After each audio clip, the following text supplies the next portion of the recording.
नमस्कार, आप देखना शुरू कर चुके हैं खबरें अब तक और मैं हूं आपके साथ पवन शर्मा। खबरें अब तक में आज हम बात करेंगे उत्तर प्रदेश में नए मंत्रियों को मिले विभाग की, केरल में नए सीएम के शपथ ग्रहण समारोह की और लखनऊ की सड़कों पर छिड़े खौफनाक महासंग्राम की। साथ ही आखिर में बात होगी अखिलेश यादव के राजकुमार भाटी को दिए कड़े आदेश की। लेकिन इन तमाम खबरों को विस्तार से जानने से पहले चलिए नजर डाल लेते हैं इस वक्त की हेडलाइंस पर। स्वीडन यात्रा संपर्क कर नॉर्वे पहुंचे पीएम मोदी, मिला स्वीडन में सर्वोच्च सम्मान। केरल में नई सरकार का शपथ ग्रहण, बीडी सतीशन ने सीएम पद की ली शपथ। यूपी मंत्रिमंडल विस्तार के बाद सीएम योगी ने बुलाई कैबिनेट मीटिंग, कई बड़े फैसलों पर लगाई मोहर। शुभेंदु कैबिनेट का बड़ा फैसला, महिलाओं को मिले 3,000 रुपए महीना।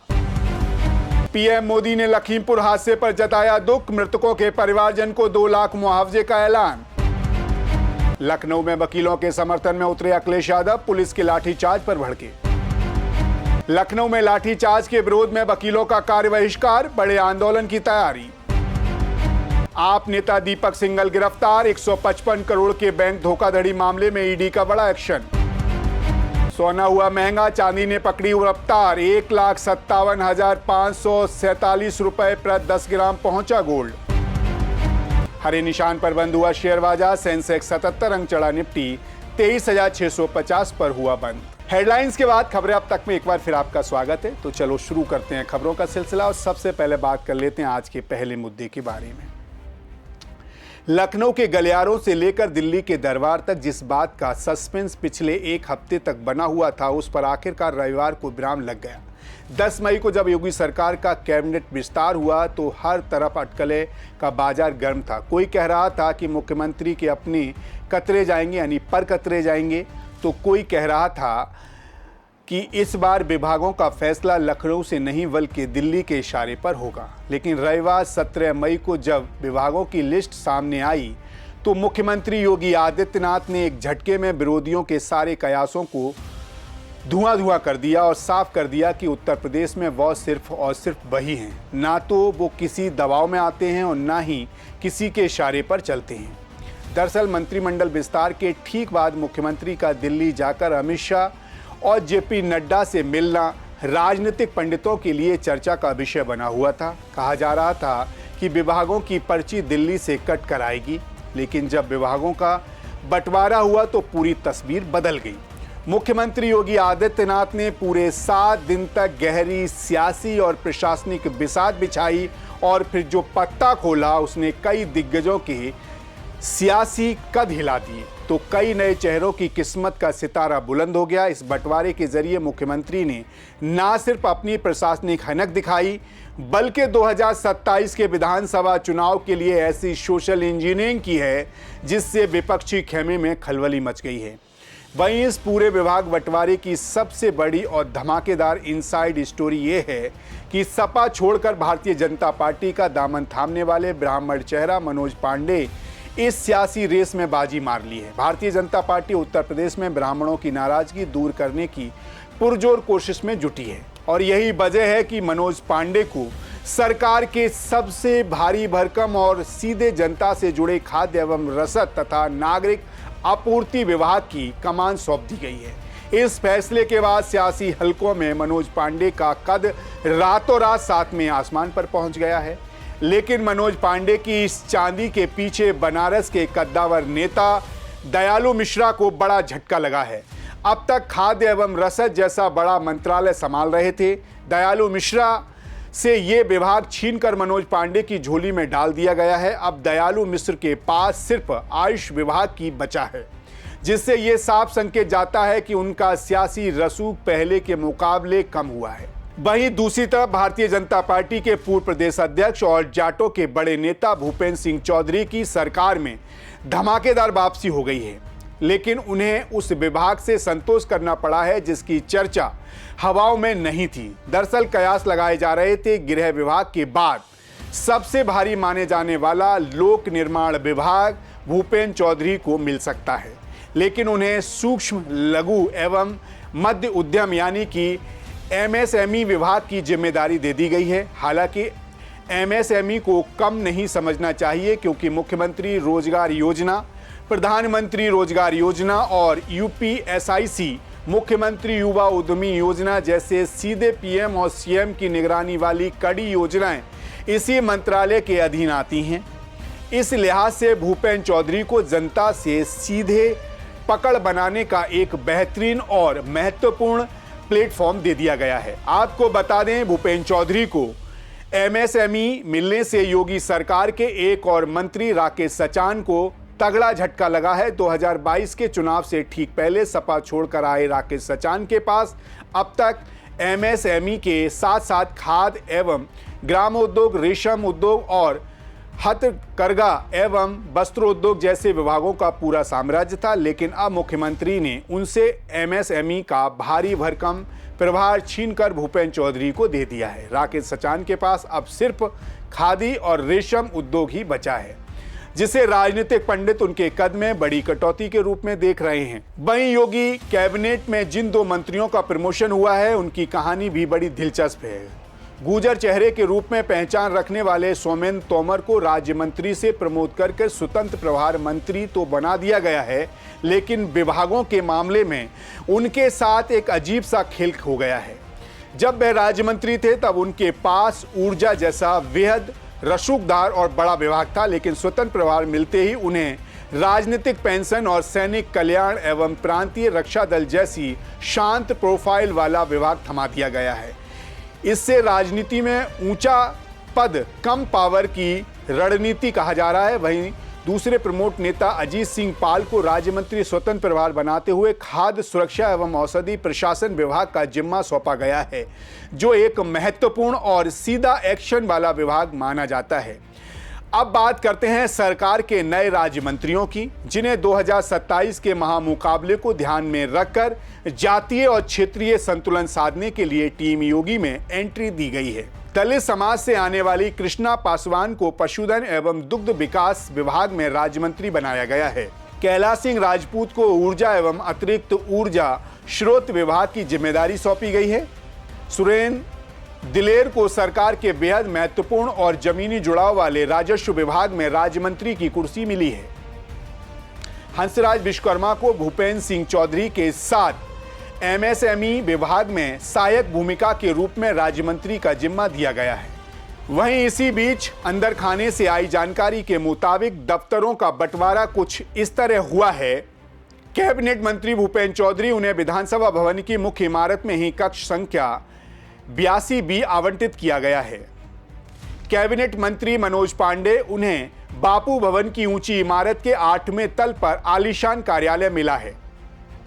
राज्य मंत्री स्वतंत्र प्रभार अजीत सिंह पाल उन्हें बापू भवन के 3रे तल पर कमरा अलॉट किया गया है।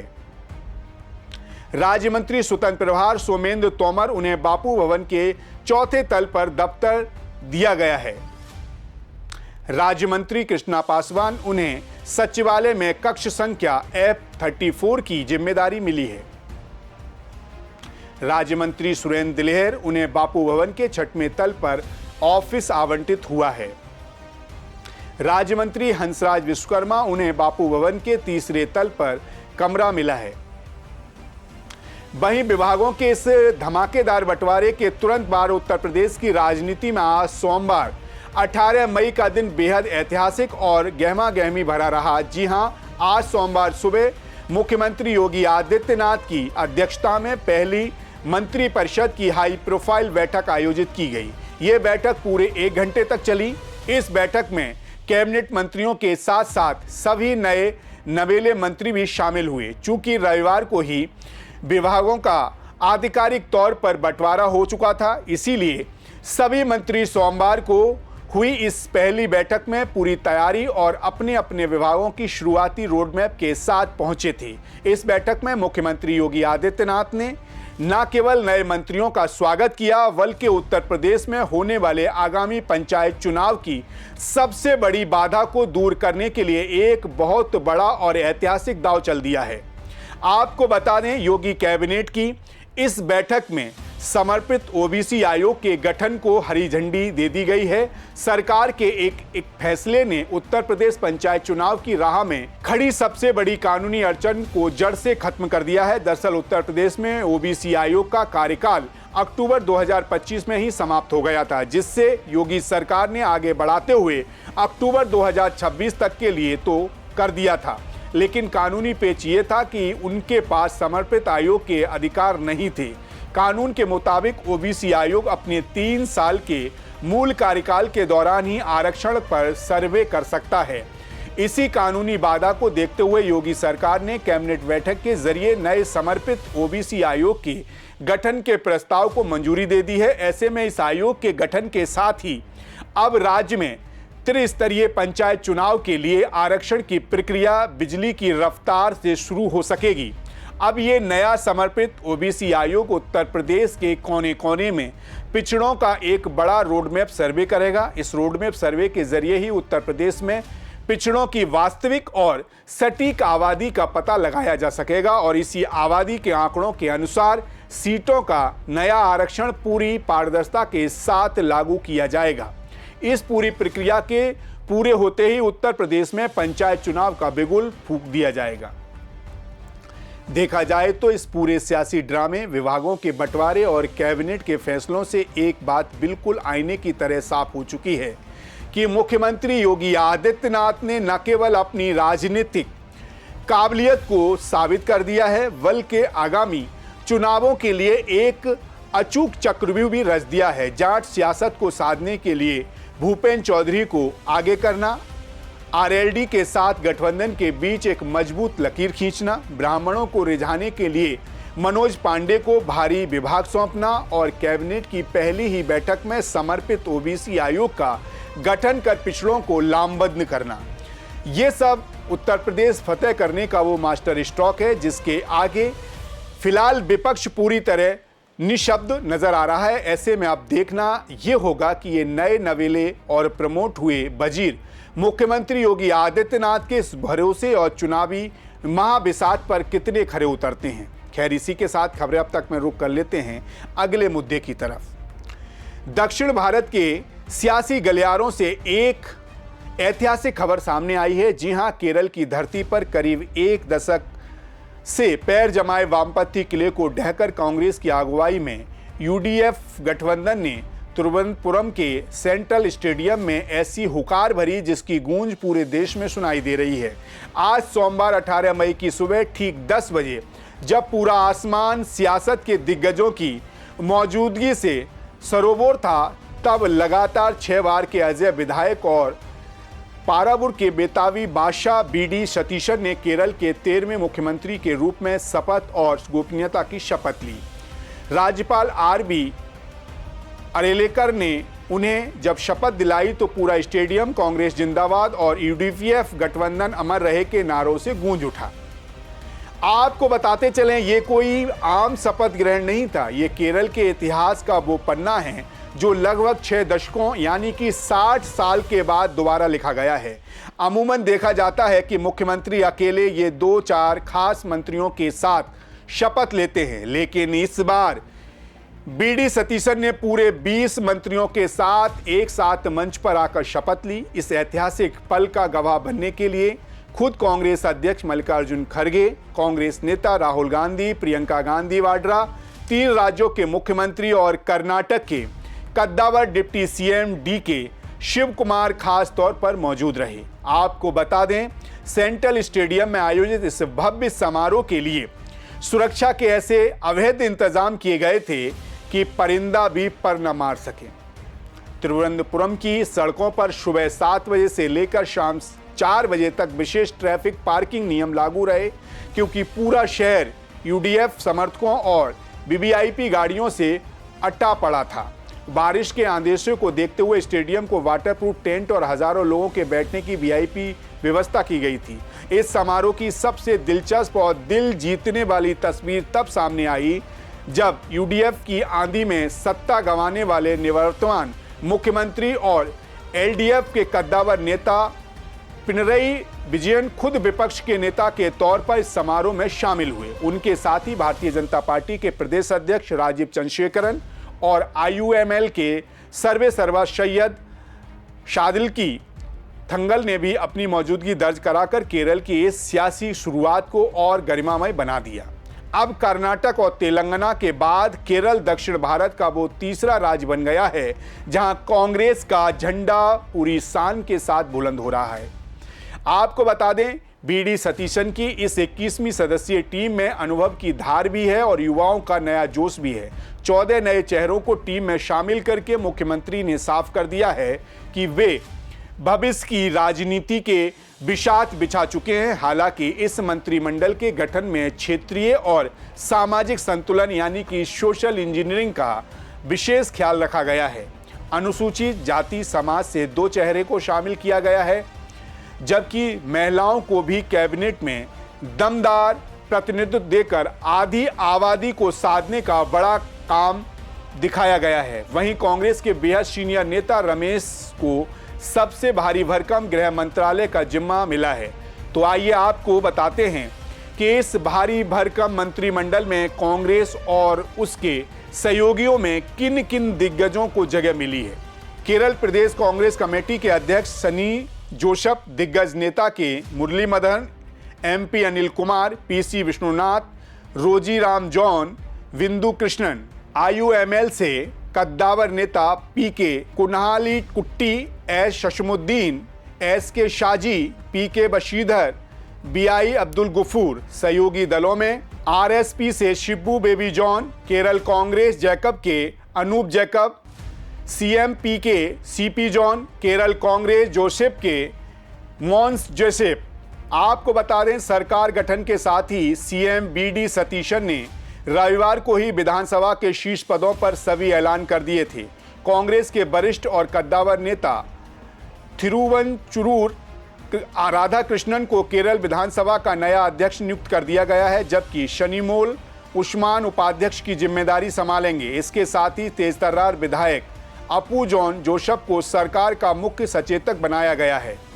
कुल मिलाकर इस पूरे शपथ ग्रहण और कैबिनेट के गठन से एक बात तो बिल्कुल साफ हो चुकी है कि 2001 से लगातार पाराबुर से अपराजय रहने वाले और विधानसभा में विपक्ष के नेता के रूप में LDF सरकार की नाक में दम करने वाले BD सतीशन अब केरल के निविरादित सुल्तान बन चुके हैं, जिन पर कोई विवाद नहीं है। उन्होंने राहुल गांधी और मल्लिकार्जुन खड़गे की मौजूदगी में न सिर्फ अपनी कप्तानी का लोहा मनवाया, बल्कि गठबंधन के सभी साथियों को मनचाही तवज्जो देकर यह साबित कर दिया कि आने वाले 5 साल में केरल विकास और सुशासन की नई इबारत लिखने के लिए तैयार है। अब देखना यह होगा कि प्रचंड बहुमत से बनी ये नई सरकार केरल की जनता की उम्मीदों के आसमान को कितनी ऊंचाई पर ले जाता है। खैर, इसी के साथ खबरें अब तक में रुक करते हैं अगली खबर की तरफ। उत्तर प्रदेश की राजधानी लखनऊ का केसरबाग इलाका बीते दिन जंग का अखाड़ा बन गया। जी हां, नवाबों के शहर लखनऊ में रविवार की शाम सुबह अचानक एक महासंग्राम में बदल गई, जिसकी गूंज से पूरा सूबा दहल गया। कानून के रखवाले यानी काले कोट वाले वकीलों और कानून का डंडा चलाने वाले प्रशासन के बीच लखनऊ की सड़कों पर आर पार की जंग छिड़ गई।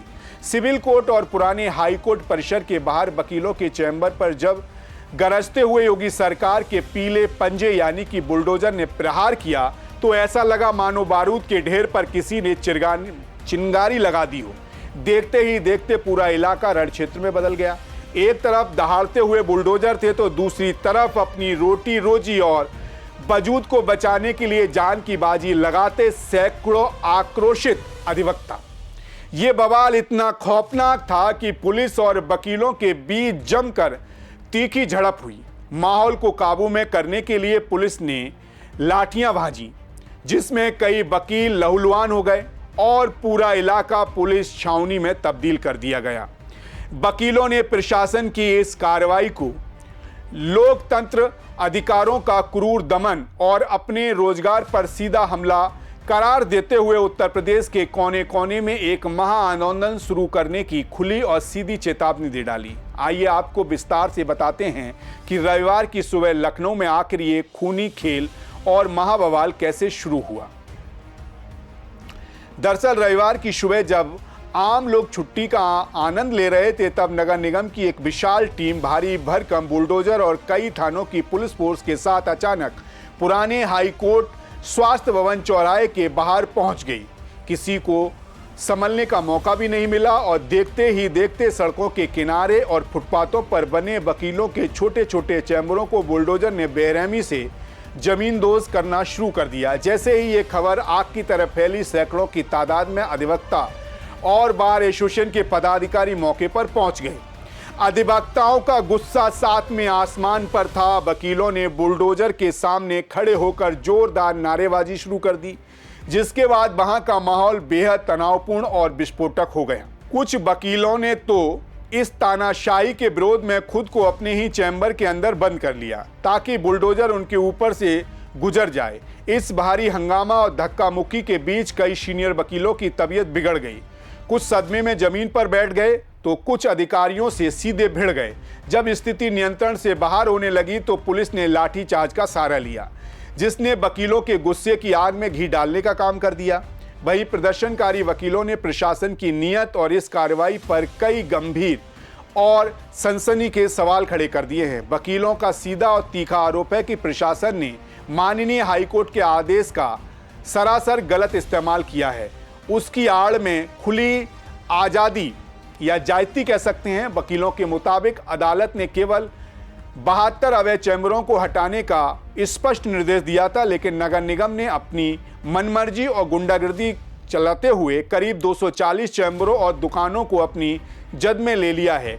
उन्हें तोड़ने पर आमादा हो गई हैं। जिन चैम्बरों को अवैध बताकर तोड़ा जा रहा है, उनमें से कई वकीलों के नाम हाईकोर्ट की उस सूची में शामिल नहीं थे। वकीलों का कहना है कि वे पिछले 30 सालों से इसी जगह पर बैठकर ईमानदारी से अपनी वकालत कर रहे हैं और बिना किसी वैकल्पिक व्यवस्था के अचानक छुट्टी के दिन धोखे से आकर उनके आशियाने को उजाड़ना उनके पेट पर लात मारने जैसा है।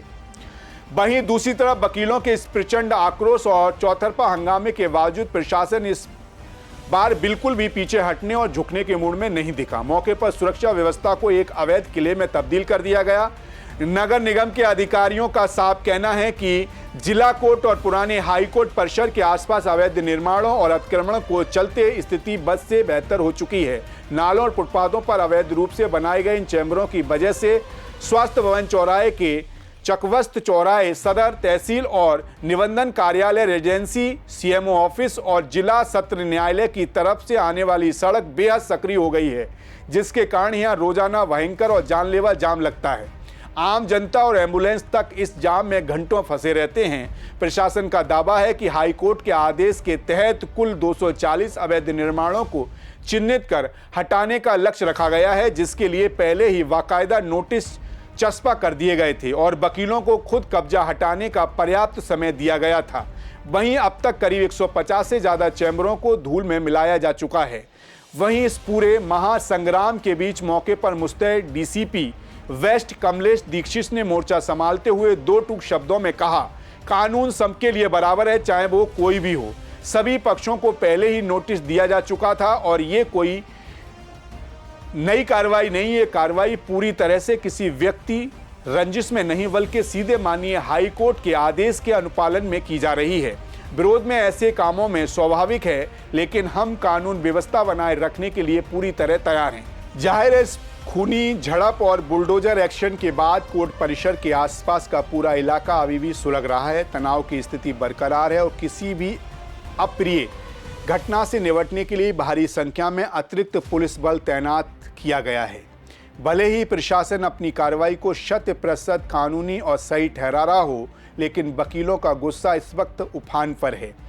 वरिष्ठ वकीलों और प्रशासनिक अफसरों के बीच इस गतिरोध को खत्म करने के लिए बातचीत तो चल रही है, लेकिन वकीलों के तीखे तेवरों ने साफ कर दिया है कि वे अपनी रोजी रोटी पर हुए इस प्रहार को इतनी आसानी से भूलने वाले नहीं हैं। अब देखना यह होगा कि वकीलों के इस बड़े आंदोलन की चेतावनी के बाद क्या योगी सरकार बैकफुट पर आती है या फिर लखनऊ की सड़कों पर शुरू हुई काले कोट और पीले पंजे की ये जंग कोई नया और भयानक मोड़ लेती है। खैर, जाते जाते आपको आज के एक और अहम मुद्दे से रूबरू कराते हैं। ब्राह्मणों पर दिए गए विवादित बयान से उपजे भारी बवाल के बीच समाजवादी पार्टी के प्रदेश अध्यक्ष या यूं कहें प्रदेश मुख्यालयों में एक ऐसी हाई प्रोफाइल मुलाकात हुई जिसने पूरे सूबे की राजनीति में खलबली मचा दी। अपने बयानों से हमेशा सुर्खियों में रहने वाले सपा के मुख्य प्रवक्ता राजकुमार भाटी जब सीधे सपा सुप्रीमो अखिलेश यादव के सामने पेश हुए तो सियासी पंडितों की सांसें थम गईं। हर कोई ये जानने को बेताब था कि बंद कमरे में राष्ट्रीय अध्यक्ष का रुख कैसा होगा या कैसा था। और अब वो जो इनसाइड स्टोरी निकलकर सामने आई है उसने ये साफ कर दिया है कि 2027 की बिसात बिछा रहे अखिलेश यादव इस वक्त किसी भी तरह की गलती करने की मूड में बिल्कुल नहीं है। दरअसल जैसे ही राजकुमार भाटी सपा दफ्तर पहुंचे, अखिलेश यादव ने उनके साथ सामाजिक और राजनीतिक मुद्दों पर विस्तार से चर्चा की। लेकिन इस बातचीत का जो सबसे खास हिस्सा था वो था अखिलेश यादव का सख्त निर्देश। सपा प्रमुख ने भाटी को विवादित बयान पर गहरी नाराजगी जताते हुए कड़े और साफ शब्दों में कहा कि वह अपनी भाषा पर तुरंत संयम रखें। आपको बता दें कि भाटी के बयान के बाद न सिर्फ भारतीय जनता पार्टी के नेता ने उनके खिलाफ एफआईआर दर्ज करा दी है, बल्कि बसपा प्रमुख मायावती ने भी सीधे अखिलेश यादव से माफी की मांग कर डाली थी। चौतरफा घिरे अखिलेश यादव ने इस डैमेज कंट्रोल के जरिए संगठन के उन नेता और बड़बोले कार्यकर्ताओं को भी इशारों में अनुशासन और मर्यादा का कड़ा अल्टीमेटम दे दिया है, जो पार्टी की बनी बनाई लाइन को बिगाड़ रहे हैं। वहीं क्लास लगाने के बाद अखिलेश यादव ने भाटी के सामने अपनी उस सियासी रणनीति का पत्ता भी खोला जिसके दम पर वह लखनऊ के सिंहासन पर दोबारा काबिज होना चाहते हैं। अखिलेश यादव ने कहा, संविधान और लोकतंत्र को बचाकर ही सामाजिक न्याय के राज की स्थापना की जा सकती है और इसके लिए सबको एकजुट रहना होगा। जाहिर है सियासी गलियारों का पारा अब सातवें आसमान पर है। खुद समाजवादी पार्टी ने ही अपने आधिकारिक सोशल मीडिया हैंडल से इस मुलाकात की तस्वीरें शेयर कर ये संदेश देने की कोशिश की कि सब कुछ ठीक है। लेकिन इस मुलाकात की जो सबसे बड़ी कहानी है वो यही है कि अखिलेश यादव ने एक तीर से दो शिकार किए हैं। एक तरफ जहां उन्होंने ब्राह्मणों की नाराजगी को कम करने के लिए अपने मुख्य प्रवक्ता के पर कतर दिए, वहीं दूसरी तरफ पीड़ित अगड़ों का नाम लेकर यह भी साफ कर दिया कि 2027 की लड़ाई के लिए उन्हें किसी भी जाति से बैर मंजूर नहीं है। अब देखना यह होगा कि राष्ट्रीय अध्यक्ष से मिली इस हिदायत के बाद राजकुमार भाटी और सपा के दूसरे सिपहल सहार अपनी जुबान पर कितना लगाम लगाते हैं। भारतीय जनता पार्टी बसपा के इस चक्रव्यूह से पार्टी को कैसे बाहर निकालते हैं। तो उत्तर प्रदेश से लेकर केरल तक और लखनऊ की सड़कों पर छिड़े बुलडोजर वकील जंग से लेकर समाजवादी पार्टी के अंदर मचे इस सियासी घमासान तक आज की तारीख में राजनीति का पारा सातवें आसमान पर पहुंच चुका है। अब देखना दिलचस्प होगा कि इन तमाम बड़े सियासी घटनाक्रमों का ऊंट आने वाले वक्त किस करवट बैठता है। फिलहाल खबरें अब तक में आज के लिए बस इतना ही। फिर आपसे मुलाकात होगी कुछ और नई और उनके पीछे छिपे बड़े सच के साथ। तब तक आप बने रहिए सी न्यूज़ भारत के साथ। हर खबर आपके साथ, आपके हाथ। नमस्कार।